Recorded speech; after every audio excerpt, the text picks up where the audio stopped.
saatnya nanti ku tak berdaya lagi. Hidup ini sudah jadi berkah.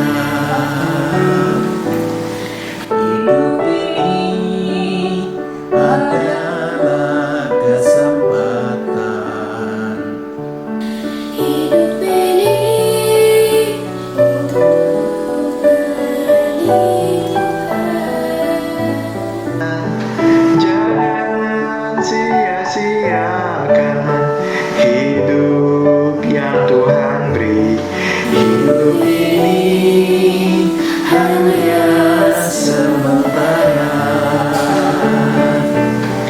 Oh Tuhan, pakailah hidupku selagi aku masih kuat. Bila saatnya nanti ku tak berdaya lagi. Hidup ini sudah jadi berkat. Oh Tuhan, pakailah hidupku selagi aku masih kuat. Bila saatnya nanti ku tak berdaya lagi. Hidup ini sudah jadi berkat. Hidup ini sudah jadi berkat. Hidup ini sudah jadi berkat.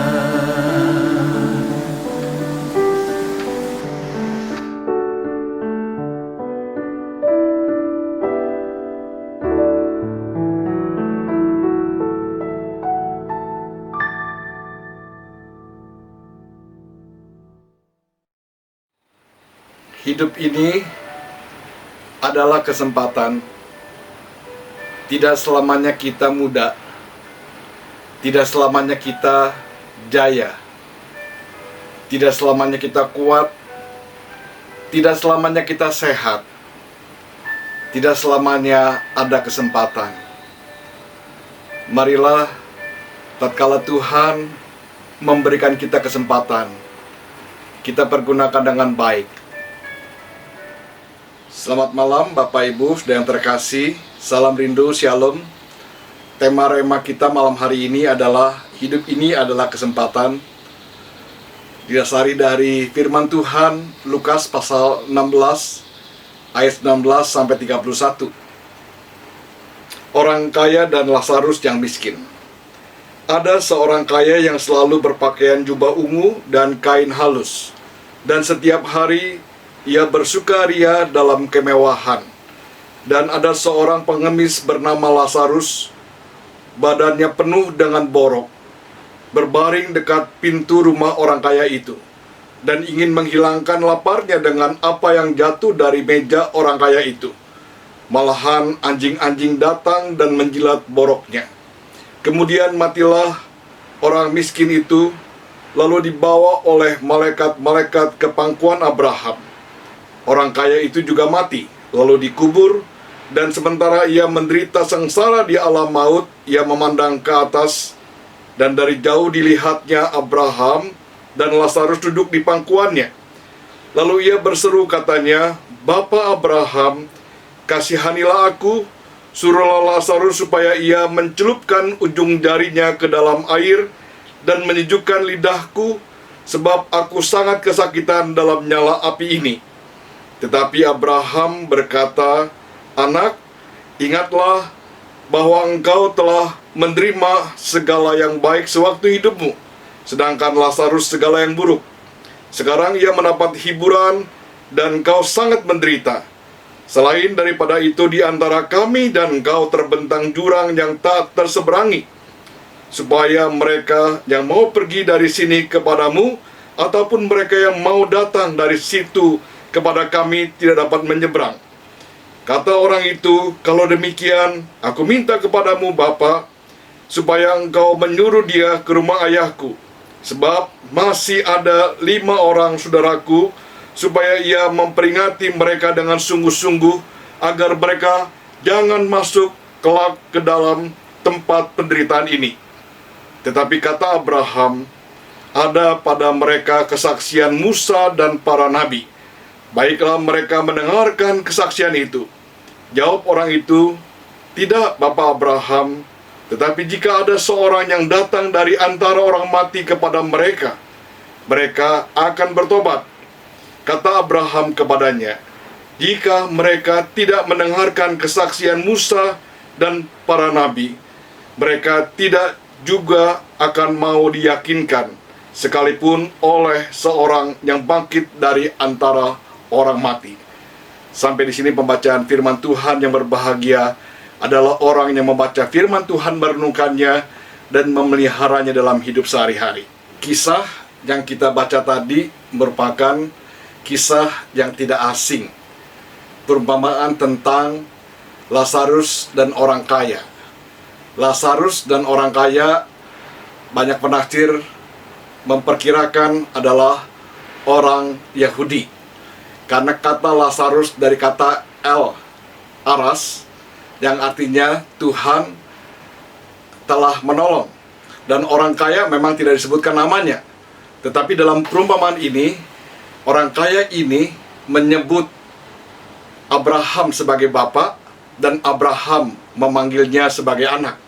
Dan juga dalam percakapan orang kaya dengan Abraham, maka Abraham juga mengatakan tentang kesaksian Musa dan para nabi. Jadi jelas tujuannya untuk orang-orang Yahudi. Nah, saudara sekalian, keduanya memiliki kehidupan bersamaan, tetapi ada perbedaan yang sangat menyolok. Yang satu sangat kaya, yang satu sangat miskin. Orang kaya dikatakan setiap hari dia mengadakan pesta di rumahnya, makan, minum, dan bersenang-senang.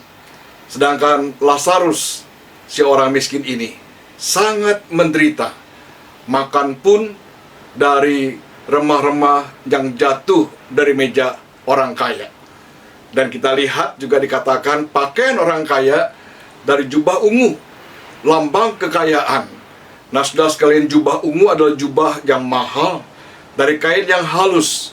Sedangkan Lazarus pakaiannya sangat bersahaja. Bahkan, saudara sekalian, dia untuk membeli perban saja, untuk membungkus borok-boroknya, dia tidak mampu membelinya. Kemudian dikisahkan kedua-duanya meninggal. Orang kaya meninggal, Lazarus meninggal. Orang kaya dikatakan pergi ke alam maut, sedangkan Lazarus berada di pangkuan Bapa Abraham. Nah, saudara sekalian, Tuhan Yesus menceritakan bagaimana orang kaya itu menderita sengsara, dan dari jauh dia melihat bahwa Lazarus ada dalam pangkuan Abraham, dan juga dalam suasana yang penuh dengan sukacita.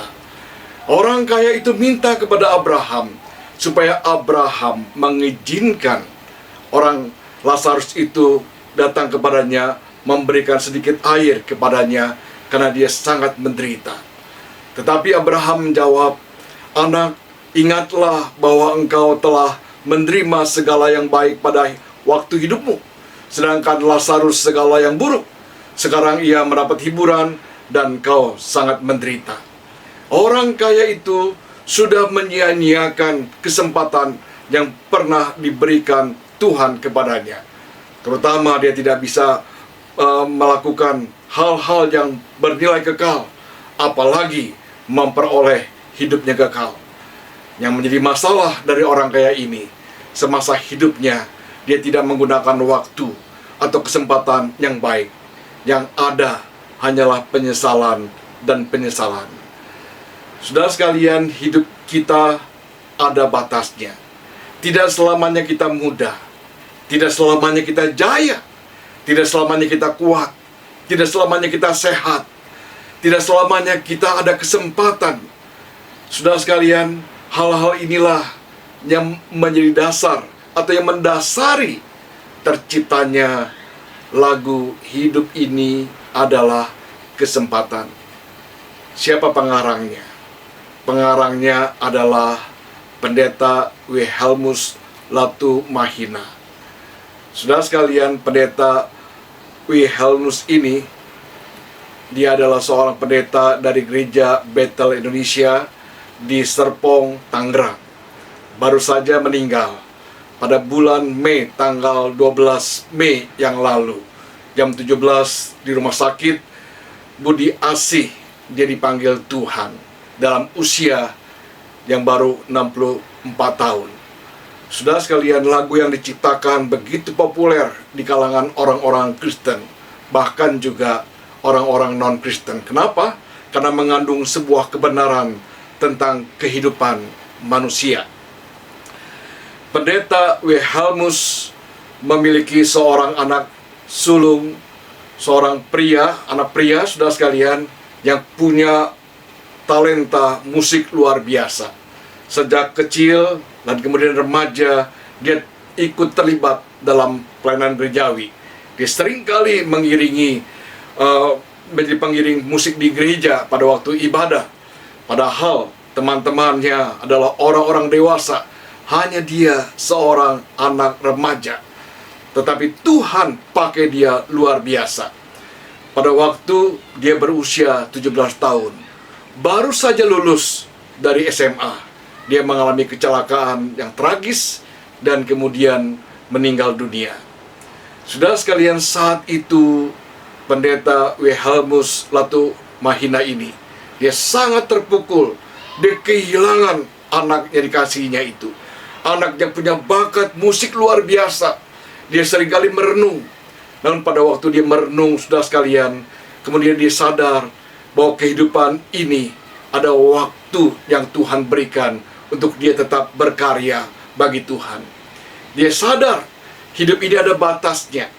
Tidak selamanya dia muda, tidak selamanya dia kuat, tidak selamanya dia jaya, tidak selamanya dia memiliki kesempatan.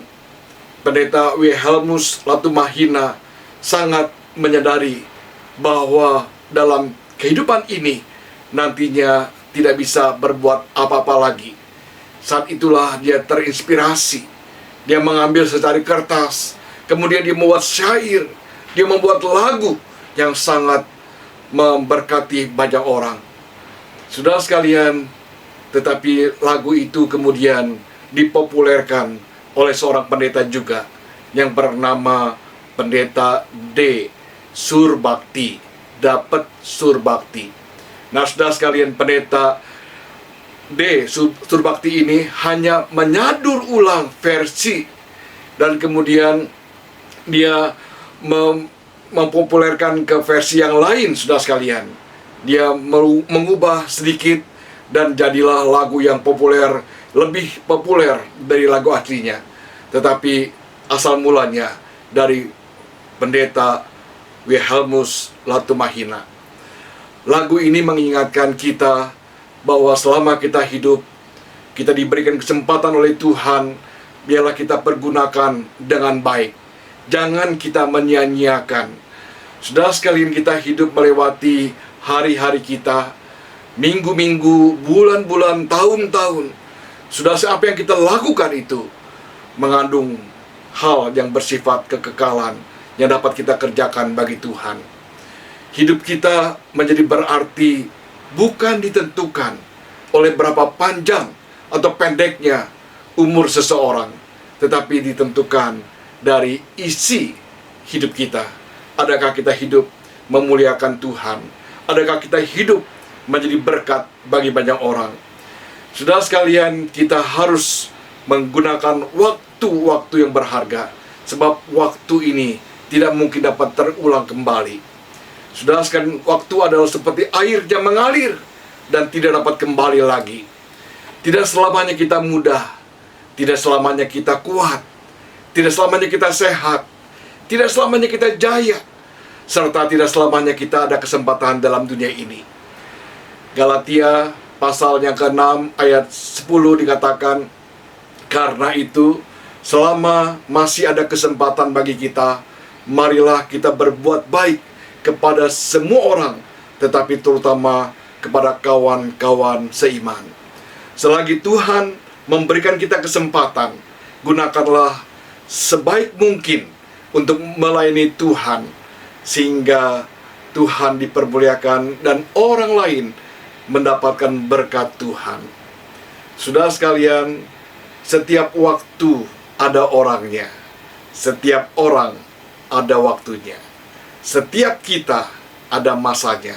Pergunakanlah masa ini dengan baik. Mari kita berdoa.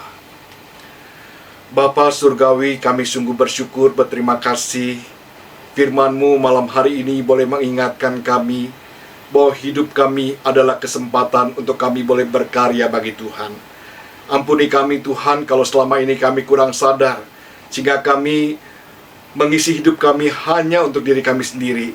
Padahal Tuhan memberikan kami kesempatan untuk kami boleh berkarya bagi Tuhan dan juga bagi sesama kami. Biarlah hidup kami menjadi hidup yang indah di hadapan-Mu ya Tuhan. Kami mengisi hidup-hidup kami ini dengan hal-hal yang bermakna, hal-hal yang berkaitan dengan kekekalan. Kami mohon Tuhan tolong, dan khususnya pada masa pandemi COVID-19 ini, tatkala kami juga selalu berada di rumah atau di tempat-tempat yang terbatas, tapi biarlah ya Tuhan, kami tidak lupa untuk menjalani hidup dengan penuh makna. Bapa di surga, terima kasih. Kami tak lupa juga berdoa ya Tuhan, untuk anggota jemaat-Mu yang sedang dalam pergumulan karena masalah ekonomi keluarga, masalah kehilangan pekerjaan, masalah yang begitu banyak di tengah-tengah rumah tangga. Biarlah Tuhan tolong di tengah-tengah pergumulan kami tetap boleh mendapatkan kekuatan, penghiburan, dan pertolongan Tuhan. Kami tak lupa juga berdoa ya Tuhan, untuk pemerintah bangsa kami. Kami berdoa untuk presiden kami, untuk wakil presiden, untuk para menteri, untuk pejabat-pejabat dari tingkat pusat hingga tingkat daerah. Tuhan tolong supaya mereka mampu menjalankan tugasnya dengan baik. Mereka mampu menjadi abdi-abdi masyarakat, menjalankan tugasnya dengan penuh hikmat daripada Tuhan. Terutama tatkala mengambil keputusan, menjalankan keputusan ya Tuhan, biarlah berdasarkan hikmat daripada Tuhan saja. Kami juga berdoa tatkala pemerintah sedang menangani COVID-19 ini, berikan pertolongan dan hikmat daripada Tuhan. Berkati ya Tuhan untuk para pasien terinfeksi COVID-19 ini, dimanapun mereka berada ya Tuhan, yang saat ini sudah mencapai lebih daripada 50.000 jiwa. Kami juga mohon Tuhan yang boleh tolong, supaya mereka boleh mendapatkan kekuatan dan pertolongan Tuhan, dan Tuhan memberikan kesembuhan.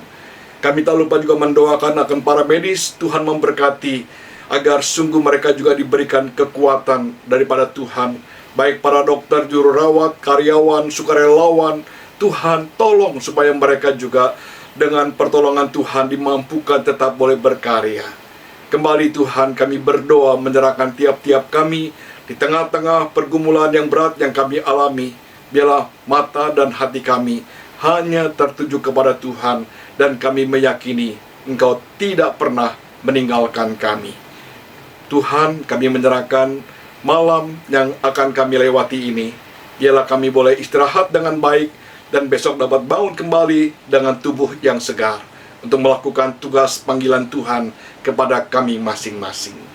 Kami bersyukur Tuhan, kami berdoa dalam nama Tuhan Yesus Kristus. Amin. Tuhan memberkati kita semua.